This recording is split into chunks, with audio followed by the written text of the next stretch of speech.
Bayan inatasan ni Pangulong Ferdinand R. Marcos Jr. ang Regional Project Monitoring Committee na inspeksyonin ang lahat ng mga flood control project sa bansa. Kasabay po ito ng paglulunsad ng Sumbong sa Pangulo Portal kung saan pwedeng idulog ang mga palpak na flood control project. Hinikayat naman ng Malacanang ang mga lokal na pamahalaan, politiko at maging taong bayan na huwag mangiming isumbong ang mga nakikitang irregularities tungkol dito. Yan ang ulat ni Clazel Pardilla. Nagkukumahog agad na magligpit ng tindang gulay si Archie tuwing malakas ang ulan. Madalas kasing bahain ang kanyang pwesto sa Barangay Santa Lucia sa Pasig City. Siraan po kami mga prutas, mga gulay kasi hindi namin maibenta ng maayos. Alas pagbagyo po, malaki pong dagog po yun sa amin kasi malaki po yung nalulugi sa amin. Pag ganun po, marami pong nasira. Batay sa sumbong mo sa Pangulo.ph, ang website na pinabuo ni Pangulong Ferdinand R. Marcos Jr. na naglalaman ng listahan ng mga flood control projects sa bansa. May mga proyekto kontrabaha sa Barangay Santa Lucia.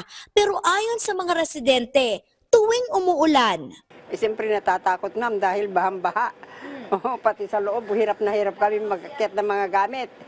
Pati yung mga freezer na buwal, gano'n. inatasan na ni Pangulong Ferdinand R. Marcos Jr. ang Regional Project Monitoring Committee na inspeksyonin ang lahat ng mga flood control projects sa bansa.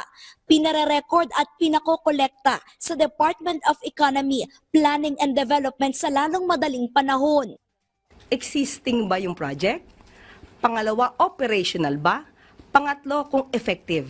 So lahat po ng naipon na records ng RTMC, isusumiti po ito sa DepDev at yung consolidated po ang siya mismong ibibigay po sa Pangulo.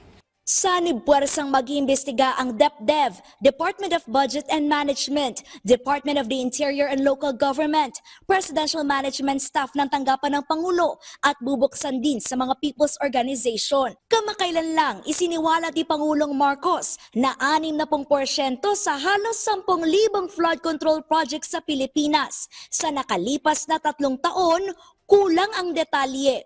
Hindi alam kung itinayo, kinumpuni o isinailalim sa rehabilitasyon. May mga proyekto na magkakaiba ang lokasyon pero pare-pareho ang disenyo at halaga.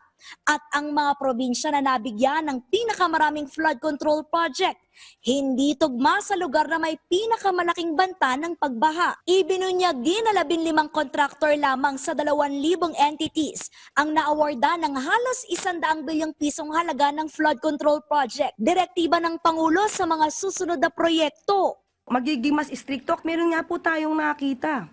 May mga dati ng blacklist. Blacklist, kasama na sa blacklist. Pero nag-iba ng pangalan. Pero ngayon ay parang namamayagpag pa rin. So dapat yun po yung bantayan natin at maging mapanuri tayo sa kanilang mga naging trabaho.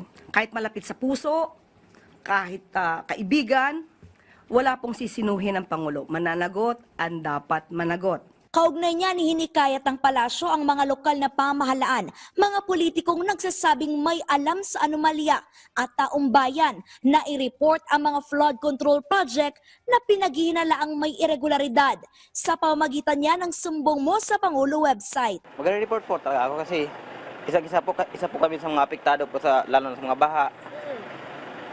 Malaki po yung nawawala sa amin. Clazel Pardilla para sa Pambansang TV sa Bagong Pilipinas.